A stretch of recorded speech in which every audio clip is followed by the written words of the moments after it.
जे काय बोलून घेतात ती सगळी नाथ महाराजांची कृपा आहे आणि नाथ महाराजच बोलून घेतात।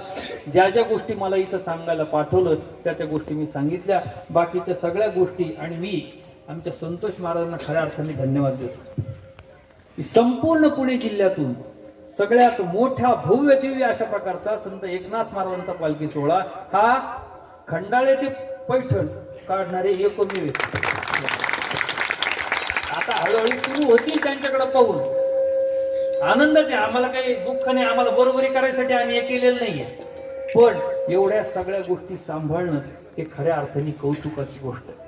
आज एक नाही, आज कितीतरी आमच्या घराण्यातले लोक त्यांनी कीर्तनाला इथं आणावेत, प्रस्थानाला सांगतेला, हे सगळेजण आम्ही सगळेजण इतके पटकन उपलब्ध होत नाहीत कुठं पण म्हणजे आम्ही फार मोठे किंवा वासरात लंगडी गायची आणि अशातला भाग नाही, पण त्या माणसाची जी आस्था आहे आणि त्या माणसाची जी नाथ महाराजांवर असलेली श्रद्धा आहे त्या श्रद्धेच्या पोटी आम्ही सगळेजण पटकन येतो आणि अशी साथ आपण सर्व पंचक्रोशीतील परिसरातील मंडळींनी त्यांना कायम ठेवावी।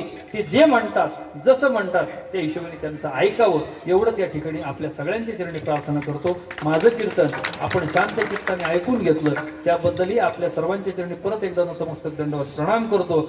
आज आवर्जून या ठिकाणी माझं भाग्य आहे की हरिभक्त